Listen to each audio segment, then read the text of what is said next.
Hello, ಇದು ಬುಧವಾರ ಸಂಜೆಯ ಮಿನಿ ವ್ಲಾಗ್ ಆಗಿರುತ್ತೆ. ಇವತ್ತು ನಾನು ನೈಟ್ ಡಿನ್ನರ್ಗೆ ಏನು ಪ್ರಿಪೇರ್ ಮಾಡ್ಕೊಂಡಿದ್ದೆ ಅಂತ ಶೇರ್ ಮಾಡ್ತಾ ಇದ್ದೀನಿ.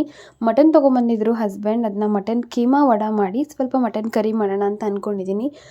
ಇಲ್ಲಿ ಮಟನ್ ಕರಿಗೆಲ್ಲ ರೆಡಿ ಮಾಡ್ತಾ ಇದ್ದೀನಿ.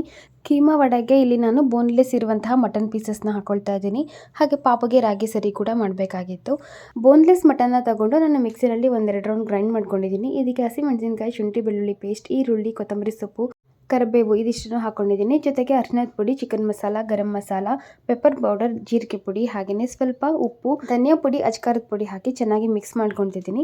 ಆಮೇಲೆ ಒಂದು 1/4 ಗಂಟೆ ಬಿಟ್ಟು ಮತ್ತೆ ಒಂದು ಮೊಟ್ಟೆನ ಸೇರಿಸಿ ಚೆನ್ನಾಗಿ ಮಿಕ್ಸ್ ಮಾಡಿಬಿಟ್ಟು ಈ ಥರ ಉಂಡೆ ಮಾಡಿಕೊಂಡು ಅದನ್ನು ಎಣ್ಣೆಯಲ್ಲಿ ಡೀಪ್ ಫ್ರೈ ಆದರೂ ಮಾಡ್ಬೋದು ಅಥವಾ ತವಾ ಮೇಲೆ ಸ್ವಲ್ಪ ಎಣ್ಣೆ ಮಾಡ್ಕೊಂಡು ಶಾಲೋ ಫ್ರೈ ಮಾಡ್ಕೊಬಹುದು. ಇದಂತೂ ಟೇಸ್ಟಿಯಾಗಿ ತುಂಬಾ ಚೆನ್ನಾಗಿತ್ತು. ನೀವು ಕೂಡ ಇದನ್ನು ಟ್ರೈ ಮಾಡಿ. ಇವತ್ತಿನ ಡಿನ್ನರ್ಗೆ ಮಟನ್ ಕೀಮಾ ವಡ ಹಾಗೆಯೇ ಮಟನ್ ಕರಿ, ರೈಸ್, ಎಗ್ ಈ ಥರ ಇತ್ತು. ಅಮೆಝಾನ್ ಪ್ರೈಮ್ನಲ್ಲಿ ಕಾಂತಾರ ಮೂವಿ ನೋಡ್ತಾ ಈ ಡಿನ್ನರ್ನ ಎಂಜಾಯ್ ಮಾಡಿದ್ವಿ. ನೆಕ್ಸ್ಟ್ ವ್ಲಾಗ್ ಸಿಗ್ತೀನಿ. ಬಾಯ್.